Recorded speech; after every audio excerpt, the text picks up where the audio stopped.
UGC net के जो 10 महत्वपूर्ण क्वेश्चन रोज हम लोग पहले हल कर लेंगे। फिर जो चैप्टर हम पढ़ रहे हैं जैसे आदिकाल हो गया, विभक्ति काल पढ़ना है पढ़ेंगे। उससे क्या होगा कि यही सवाल रिपीट भी होते हैं, ठीक है, कई बार ये सवाल रिपीट होते हैं, तो उससे आपको सुविधा होगी, ठीक है, कोई भी एग्जाम हो। तो हम लोग परसों जो है कुछ क्वेश्चन हल किए थे, आज भी देखते हैं, ठीक। जैसे देखिए, इसलिए भी आपको बता रहे हैं कि आपको पैटर्न पता चलेगा। जैसे अभी हमने देखा कि पात्र का नाम दिया, नाटक का नाम दिया, ये सवाल आप देखेंगे तो इसमें ये इसका पैटर्न थोड़ा अलग है। जैसे देखिए, इसमें दो कथन दिया है, ठीक, दो स्टेटमेंट रहेगा। जैसे पहला देखिए कथन ए वाला है, ए में लिखा है मैला आंचल उपन्यास में आंचलिक कथा भाषा का उपयोग किया गया है, ठीक, ये एक कथन है। दूसरा है आंचलिक उपन्यास अंचल विशेष के परिदृश्य को व्यक्त करने वाली औपन्यासिक विधा नहीं है, ठीक। सवाल बहुत ध्यान से पढ़ना चाहिए, सवाल में भी आंसर छुपा रहता है, सवाल ध्यान से नहीं पढ़ने से भी आता हुआ भी क्वेश्चन गलत होता है। अब ये पूछेगा इसी तरह, इससे सवाल लगभग 8-10 सवाल इस तरह आता है। उपरोक्त कथन के आलोक में नीचे दिए गए विकल्पों में से सबसे उपयुक्त का उत्तर का चयन कीजिए।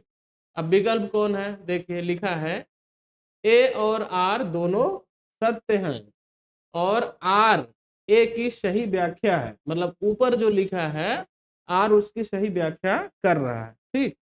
एक ऑप्शन में ये दिया कि ए मतलब ये कथन और ये कथन दोनों सही है, और ये वाला जो है इसको सही जस्टिफाई कर रहा है, व्याख्या इसकी सही कर रहा है।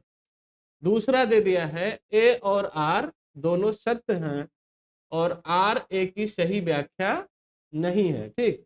कह रहा है कि दोनों सही तो हैं, लेकिन जो आर है वो ए की सही व्याख्या नहीं है, ये दिया, ठीक। फिर तीसरा दिया ए सत्य है लेकिन आर असत्य है, सीधा सीधा। चौथा दिया ए असत्य है लेकिन आर सत्य है। अब इसमें से आपको जो सबसे सही आंसर है वही आपको चुनना, ठीक।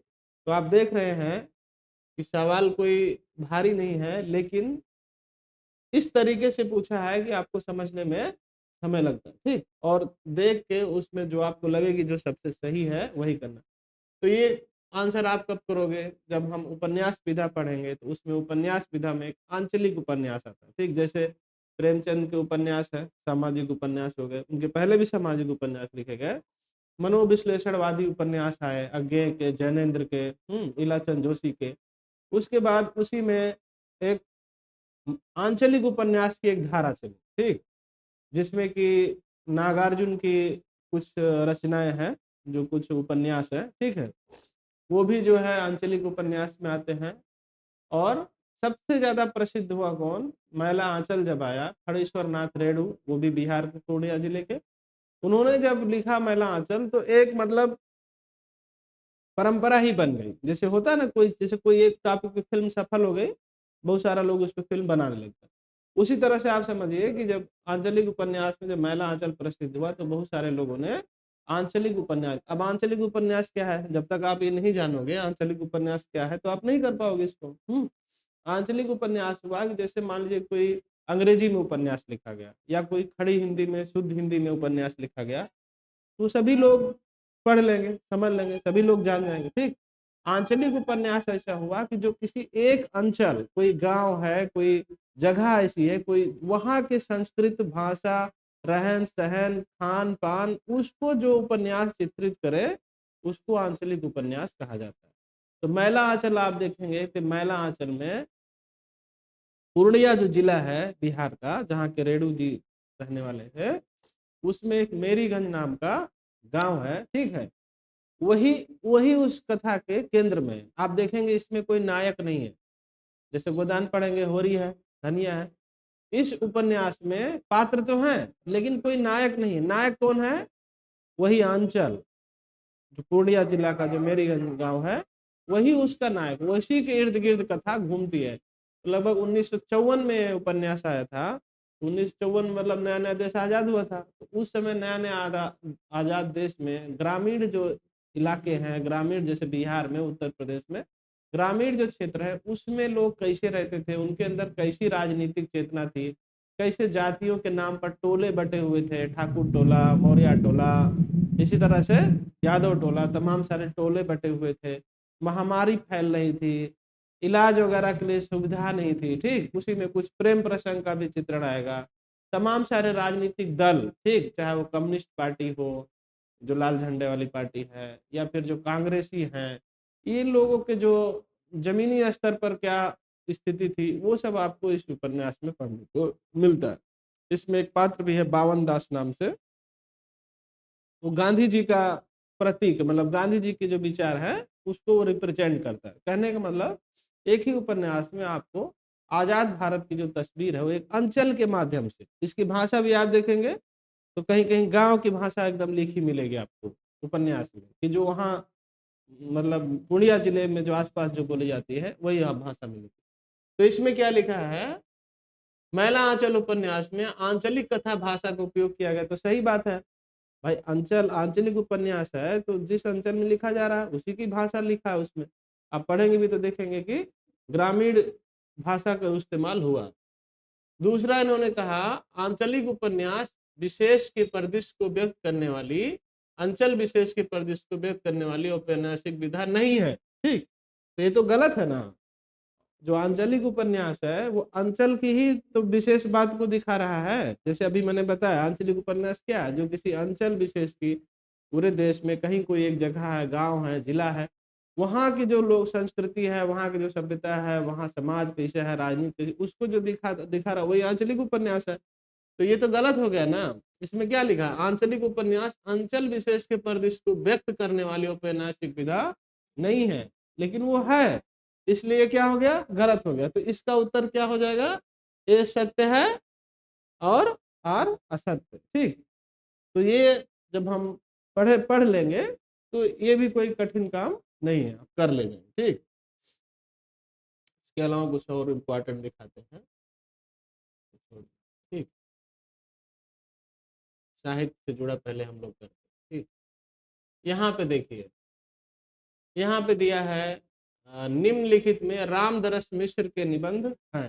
जो निबंध का उद्भव और विकास हम लोग पढ़ेंगे, निबंध साहित्य का पढ़ेंगे, तो उसमें जो है रामदरस मिश्र भी एक निबंधकार मिलेंगे हमको। तो जब आप पढ़ोगे तो उसमें देखोगे कि उनको उन्होंने कौन कौन सा निबंध लिखा है, ठीक। तो जब आप पढ़ लोगे तब इसमें से आप छांट लोगे कि इसमें से कौन सा उनका नहीं है, ठीक। जैसे नेता और अभिनेता उनका नहीं है, ठीक, रामदरस मिश्र का। और कितने बजे हैं, बबूल और कैक्टस, और घर परिवेश, ठीक। ये तीनों जो निबंध संग्रह हैं ये है रामदरस मिश्र के निबंध संग्रह। उन्होंने और भी रचनाएं लिखी हैं, गोबर गणेश नाम से एक उपन्यास लिखा है उन्होंने, ठीक। और आगे पर उन्होंने अच्छी आलोचना की किताब लिखी है, लेकिन उनके निबंध की किताबें जो है ये तीन है, नेता और अभिनेता, बबूल और कैक्टस, घर परिवेश। अब देखिए इसी में दिया रहेगा, कह रहा है केवल ए बी सी, तो नेता और अभिनेता उनका नहीं है तो ये तो गलत हो गया। फिर कह रहा है बी सी और ई, तो यही सही है। कितने बजे हैं, बबूल और कैक्टस, घर परिवेश। बतरस अमृत राय का है, ठीक, वो अमृत राय का निबंध है।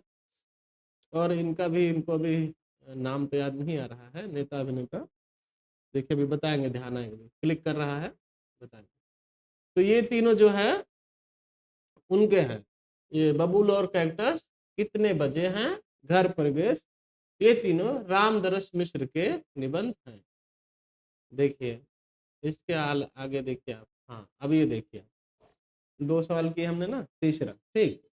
तीसरा देखिए, अकहानी आंदोलन के बारे में निम्न कथनों पर विचार कीजिए। जब आप हिंदी कहानी का उद्भव विकास पढ़ेंगे तो आप देखेंगे कि पहले भारतीय युग में कहानियां लिखी गई, ठीक। फिर प्रेमचंद युग आया, प्रेमचंदोत्तर युग आया, ठीक। आगे चलते चलते कुछ कहानी आंदोलन हुए, जैसे कि एक कहानी, नई कहानी आंदोलन आया, जिसमें कि राजेंद्र यादव और मोहन राकेश और कमलेश्वर, तीन लोगों ने मिलकर नई कहानी आंदोलन जो है चलाया, पत्रिका वगैरह निकाली और कहा कि भाई पुरानी जो कहानियां लिखी जा रही हैं अब वो समय बीत चुका है, समय बदल गया है, देश बदल गया है, मतलब देश आजाद हुआ नया नया, अब हमको नए ढंग की कहानियां लिखना होगा, पुराने ढंग की कहानियां पहले लिखी जा चुकी। तो इन लोगों ने चलाया नई कहानी। नई कहानी के बाद फिर आप देखेंगे कि और कहानी आंदोलन, जैसे समयांतर कहानी, समानांतर कहानी, ठीक। उसी में एक धारा आई आ कहानी। जैसे कविता भी आप पढ़ोगे तो छायावाद, प्रगतिवाद, प्रयोगवाद, नई कविता, फिर आ कविता आती है, उसमें भी आती है आ कविता। इसी तरह से कहानी में भी क्या आया, आ कहानी। आ कहानी आप पढ़ेंगे, आ कविता पढ़ेंगे तो इसके जो कवि है, इसके जो कहानीकार हैं, इन लोगों के अंदर बहुत गुस्सा है, आक्रोश है। हर चीज का मतलब ये विरोध करते हैं, क्योंकि जब देश गुलाम था तो इनको उम्मीद थी कि देश जब आजाद होगा तो देश की स्थिति बेहतर होगी, रोजगार की, शिक्षा की, तमाम चीजों की, भ्रष्टाचार की, ये सब चीजें ठीक होंगी। लेकिन इनको लगा कि कुछ ठीक नहीं हो रहा और बस खाली अब अपने लोग लूट रहे हैं, ठीक। तो एक कारण ये, दूसरा कारण कि पहले सभी गांव में ही रहते थे, जब नगरीकरण हुआ, औद्योगिक चीजें आ गई, मिल फैक्ट्रियां सब बन गई, तो क्या हुआ, तो यहाँ से लोग शहर जाने लगे। तो उनको जो बहुत सारे समस्या है, किसी का पत्नी घर में है, किसी की प्रेमिका घर में है और वो वहां पर है, शहर का जिंदगी अलग है, शहर और गांव का जिंदगी अलग, तो उनके अंदर जो तमाम तरह की कुंठाएं आने लगी, ठीक है, वो सब इन्होंने इन कहानियों में लिखा। अकहानी आंदोलन जो चला है, ठीक। तो वही अकहानी आंदोलन है। अब देखिए इसमें इन्होंने 5 पॉइंट दिया, ठीक। अब नीचे दिया है कि नीचे दिए गए विकल्पों में सही उत्तर का चयन कीजिए। पांचों में पांचों सही नहीं है, ठीक, 2-3 को ही सही होगा, तो आपको देखना है। आ कहानी का मूल स्वर विरोध और निषेध का है, मतलब मैंने आपको बताया कि सभी चीज को वो निषेध करते हैं, विरोध करते हैं। जैसे आपको भी हम पढ़ाए नहीं है, पढ़ाएंगे तो आप खुद समझ जाओगे, बताने की जरूरत नहीं पड़े। दूसरा है गंगा प्रसाद बिमल और रविंद्र कालिया इस आंदोलन के प्रमुख प्रवक्ताओं से रहे। ये भी सही है, गंगा प्रसाद बिमल ने ही आ कहानी आंदोलन शुरू किया था, ठीक, मान जाते, ये जेएनयू में प्रोफेसर भी थे, ठीक। फिर देखिए एक और जिंदगी, 9 साल छोटी पत्नी, जहां लक्ष्मी कैद है, आदि कहानियां आ कहानी के उदाहरण है। तो ये गलत है, ठीक। ये कहानियां जो है वो नई कहानी की कहानियां हैं। जैसे 9 साल छोटी पत्नी रविंद्र कालिया कहानी है, लेकिन वो नई कहानी में भी आते, उस समय नई कहानी में लिख रहे हैं। जहां लक्ष्मी कैद है, राजेंद्र यादव की कहानी है, ठीक। तो ये सभी जो है ये आ कहानी की कहानियां नहीं है, ठीक। इसके अलावा देखिए एब्सर्ड थिएटर, एंटी स्टोरी, अस्तित्ववाद और बीट जनरेशन आदि के तत्व आ कहानी की प्रकृति का निर्धारण करते हैं। तो ये सही है। यूरोप में, विदेश में, जो जैसे हमारे यहाँ लिटरेचर लिखा जा रहा है, विदेशों में भी लिखा जा रहा है ना, तो बहुत सारी चीजें जो यूरोपीय लिटरेचर में थी, विदेशों में जो लिखी जा रही थी, वो हमारे यहाँ उनको लोग प्रभावित होकर वैसा लिखने लगे। जो जैसे बीट वाला दिया है, बीट जनरेशन अमेरिका का था उस समय, वहां पर लिख रहे थे इसी तरह, जैसे हमारे यहाँ ध्रुमिल, राजकुमार चौधरी, राजकमल चौधरी लोग लिख रहे थे। अस्तित्ववाद मतलब क्या है कि मतलब आदमी को वैल्यू ज्यादा हो, जैसे समाज हो गया, व्यक्ति हो गया, ठीक। तो ये लोग व्यक्ति को ज्यादा महत्व देते हैं। तो ये सभी आप देखेंगे कि आ कहानी के भी जो लेखक हैं, उन लोगों के यहाँ भी ये चीज आपको मिलती है। तो इसका प्रभाव उनके ऊपर है। एब्सर्ड थिएटर मतलब विसंगत, ठीक है। जैसे सीधी सादी कहानियां चलती थी एक प्रेमचंद के समय में, ठीक। लेकिन धीरे धीरे जैसे कहानी का फॉर्म बदलता गया, उसमें विसंगति आती गई। नाटक में भी मिलेगा आपको एक्सेप्ट थिएटर, उसी तरह कहानी में भी है। मोहन राकेश, कमलेश्वर, राजेंद्र यादव आ कहानी आंदोलन के प्रमुख हस्ताक्षर है। तो ये गलत है। हमने आपको बताया ये लोग किसमें के हैं, नई कहानी के, नई कहानी के हैं। जब हम सभी आंदोलन पढ़ेंगे, जैसे अभी आपको हम कहानी उद्भव विकास पढ़ाएंगे, तो हम प्रेमचंद के पहले की कहानी, फिर नई कहानी क्या है, कब शुरू हुई, कौन पत्रिका, कौन कौन से लेखक हैं, तब आप इसको आंख बंद करके भी कर ले जाएंगे, ठीक है। तो ये आपने देखा कि इसमें ये सही है, ठीक, और ये सही है और ये डी सही है। तो ए बी डी कौन सा है, तो ये है, ठीक, ये है।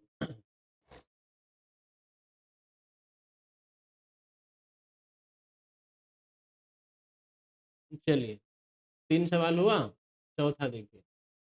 बाल मुकुंद गुप्त द्विवेदी युग के रचनाकार है। ये एक कथन दिया। दूसरा दिया वायसराय का कर्तव्य निबंध में गुप्त जी कहते हैं वह इस देश की प्रजा का, यहाँ के चिथड़ा पोष कंगालों का प्रतिनिधि होने का, क्योंकि उसने इस भूमि में जन्म लिया है। दिया है कि उपयुक्त कथन के आलोक में नीचे दिए गए विकल्पों में से उपयुक्त का चयन कीजिए। ठीक, तो देखिए कथन एक और दो दोनों सही है, कथन एक और दो दोनों गलत है। कथन एक सही है लेकिन कथन दो गलत है, कथन एक गलत है लेकिन कथन दो सही है। तो इसमें आप देखेंगे कि जो ये पहला है ये सही है, बाल मुकुंद गुप्त द्विवेदी युग के रचनाकार हैं और वायसराय का कर्तव्य भी उन्होंने लिखा है। वह इस देश की प्रजा का, यहाँ के चिथड़ा पोष कंगालों का प्रतिनिधि होने का दावा रखता है क्योंकि उसने इस भूमि में जन्म लिया है। बाल मुकुंद गुप्त ने शिव शंभू के चिट्ठे नाम से निबंध लिखा है, व्यंग्यात्मक निबंध, जो उस समय लॉर्ड कर्जन थे वायसराय अंग्रेजों के।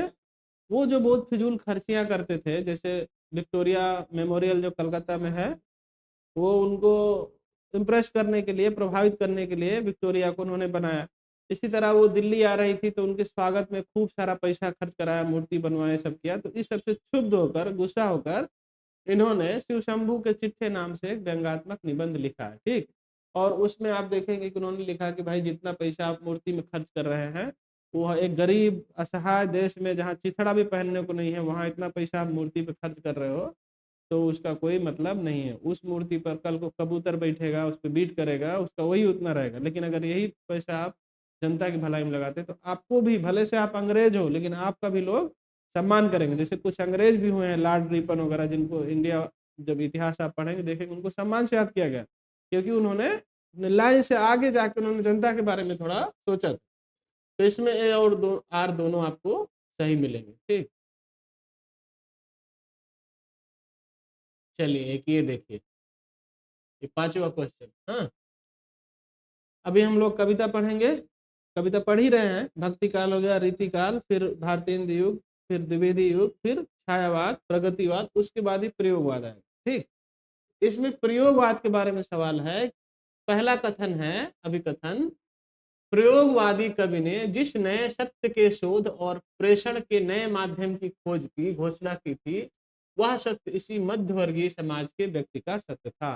प्रयोगवाद हम लोग जब पढ़ेंगे तो उसमें जो अज्ञेय हैं, जो जो प्रवर्तक हैं, एक तरह सबसे बड़े कवि, उन्होंने कहा कि अभी तक जो कविता लिखी जा रही थी वो सब पुरानी हो गई। उसके कहने का तरीका, कविता लिखने का तरीका बहुत पुराना हो गया। बिंब प्रतीक जो जो चाहिए ये सब बहुत पुराने हो गए। एक जगह लिखते हैं कि मतलब वासन अधिक घिसने से मुलम्मा छूट जाता है। एक ही तरीके से लिखते हैं, जैसे कोई बर्तन रखते हैं ना आग पे, नीचे उसको बार बार घिसते हैं तो उस कम होने लगता है, पतला हो जाएगा। तो वही कह रहे हैं कि अब हमको नए बिंब, नए प्रतीक चाहिए और हमको अभी अपने सत्य का, नया सत्य, जो युग का जो सत्य है, नया सत्य जो है उसको व्यक्त करना। मतलब जो खुद हम अनुभूत कर रहे हैं, अनुभव कर रहे हैं, वो लिखे। पहले की जो कविता लिखना है वो अब पुराना हो गया। तो प्रयोगवाद में भी ज्यादातर मध्य वर्गीय जीवन का, मिडिल क्लास जो फैमिली के लोग होते हैं, उनकी जो अपनी समस्याएं हैं, उनको ही प्रयोगवादी कवियों ने जगह ज्यादा दी है। तो पहला तो ठीक है, कि प्रयोगवादी कवि ने जिस नए सत्य के शोध के प्रेषण के नए माध्यम की खोज की घोषणा की, वह सत्य किसी मध्य वर्गीय समाज का व्यक्ति है। मध्य वर्गीय जो मिडिल क्लास समाज, वही प्रयोगवाद में। दूसरा जो कह रहे हैं वो कह रहे हैं कि मध्य वर्गीय समाज के सत्य की अभिव्यक्ति प्रयोगवाद में पहली बार हुई। तो ये सही नहीं है। प्रयोगवाद के पहले धारा कौन सी है? प्रगतिवाद। ठीक, प्रगतिवाद में आप देखेंगे कि उसमें मध्य वर्ग, निम्न मध्य वर्ग, मजदूर, किसान, सबका जिक्र आपको मिलता है। जैसे नागार्जुन की कविताएं हैं, उसमें भी मध्य वर्ग तो आता है। ठीक, तो ये सही नहीं है कि पहली बार प्रयोगवाद में मध्य वर्ग का प्रयोग का चित्रण हुआ है, लेकिन ये सही है। तो कहने का मतलब क्या है, ए सही है लेकिन आर सही नहीं। ठीक, ये ध्यान दीजिए। आप देख रहे हैं ना इस तरह के सवाल कितने आ रहे हैं। ठीक, अब इस तरह सवाल देने का कारण क्या है, तो वो जानना चाहते हैं कि आप प्रयोगवाद के बारे में कितना जानते हैं। जैसे मान लीजिए कोई रचना का नाम दे दिए तो रट के आप बता दोगे, लेकिन ये सवाल का जवाब कैसे दोगे? जब आप प्रयोगवाद को समझा है, प्रयोगवाद क्या है, किसने चलाया, क्या विशेषता है उसमें, तभी आप इसको कर पाओगे। इसके बाद देखिए, विवेकी राय हैं, निबंधकार हैं, इधर जो गाजीपुर है बनारस के पास में, वहीं के रहने वाले थे। तो निबंधकार विवेकी राय के संबंध में निम्न कथनों पर विचार कीजिए। ठीक, पहला दिया विवेकी राय के निबंध ठोस विधागत ढांचे के उदाहरण है। दूसरा दिया विवेकी राय किसान, अध्यापक और लेखक थे, उनकी रचनाओं में उनके यह तीनों रूप प्रकट होते हैं। ये सही है। ठीक, आप जीवन परिचय पढ़ेंगे उसमें चीज आ जाएगा। विवेकी राय के निबंधों में व्यक्तित्व की छाप कम और विचार की धार अधिक है।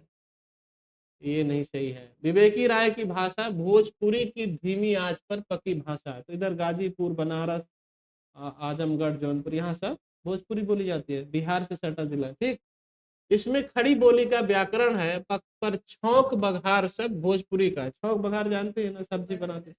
हाँ, तो कह रहे हैं कि मतलब भले से इसमें खड़ी बोली का ग्रामर है, लेकिन उसका जो कंटेंट है, उसका जो भाव, वो सब भोजपुरी का है।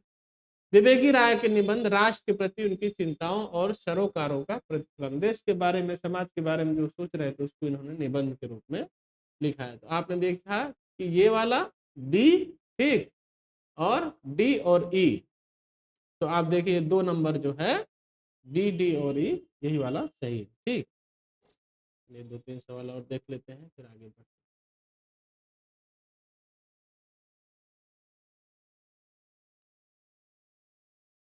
देखिए, इसमें पूछ रहा है निम्नलिखित में से कौन सी कृति मलुक दास की नहीं है। भक्ति काल के कवि हैं, अभी हम लोग पढ़ेंगे। तो दिया है ज्ञान बोध, रतन खान, ज्ञान समुद्र और भक्ति विवेक। ये शायद जो ज्ञान समुद्र है, ठीक, यही वाला नहीं है। ठीक, ज्ञान समुद्र जो है, इसे आप देखिए। कह रहे हैं पत्रिकाओं के प्रथम प्रकाशन वर्ष के अनुसार संपादकों को पहले से बात कर मिला।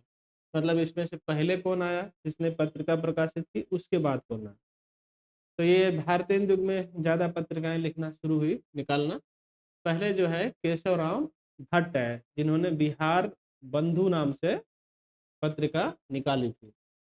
इसके बाद सदानंद मिश्र आते हैं, ठीक, जो सार सुधा निधि करके इन्होंने एक पत्रिका निकाली। इसके बाद बद्री नारायण चौधरी प्रेमघन, जिनकी कि आनंद कादम्बनी पत्रिका बहुत प्रसिद्ध है। और फिर ये प्रताप नारायण मिश्र ने ब्राह्मण नाम से पत्रिका निकाली।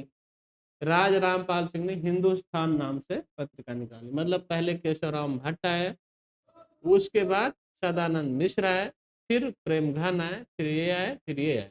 मतलब पहले कौन सा ई, ई किस में है पहले। अब आप देखिए कि आप इसमें एक ही पकड़ लिए तो एक ही सही हो गया। ठीक, तो ये है। यहाँ देखिए, कविता करना अनंत पुण्य का फल है, इस दुराशा और अनंत उत्कंठा से कवि जीवन व्यतीत करने की इच्छा हुई। संसार के समस्त अभावों को असंतोष कहकर हृदय को धोखा देता रहा। परंतु कैसी विडंबना, लक्ष्मी के लालों का भ्रूभंग और क्षोभ की ज्वाला के अतिरिक्त मिला क्या। यह कथन स्कंदगुप्त नाटक में किसके द्वारा कहा गया है। स्कंदगुप्त नाटक है जयशंकर प्रसाद का, चंद्रगुप्त, स्कंदगुप्त, धूप स्वामिनी, और भी कई नाटक हैं, प्रतिज्ञा वगैरह, अजात शत्रु, कई सारे हैं। तो आप देखिए यहाँ पर कविता की बात आई है। तो इसमें जो 4 लोग दिए गए हैं, तो इसमें कवि कौन था। तो ये मात्रगुप्त जो है ये कवि थे। इन्हीं को शायद कालिदास का एक नाम मात्रगुप्त भी है। तो जो मात्रगुप्त है, हाँ मातृगुप्त, इसी ने जो है ये कथन कहा है नाटक में। ठीक, स्कंदगुप्त नाटक में ये जो कथन है, किसने कहा, मातृगुप्त ने। ठीक,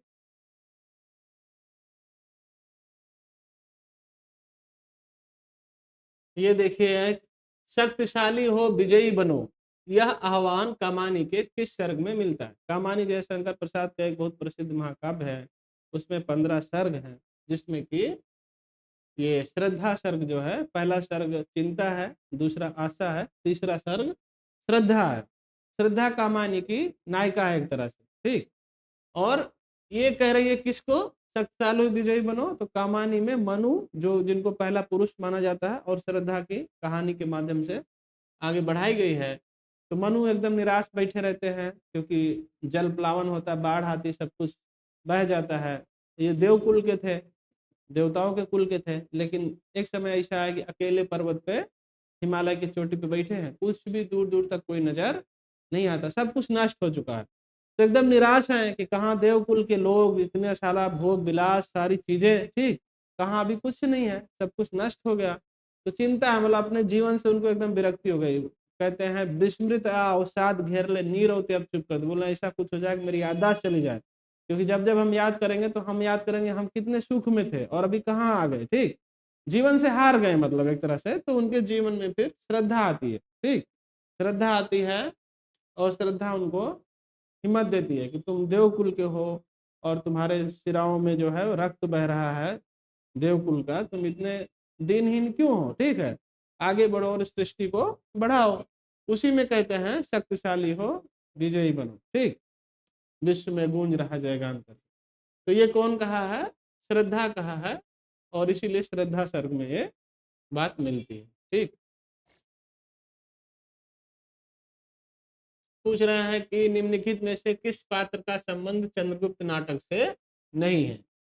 एलिस है चंद्रगुप्त नाटक की पात्र, अलका भी है, लीला भी है, जयमाला जो है वो स्कंदगुप्त की पात्र है, ठीक, इसलिए जयमाला नहीं।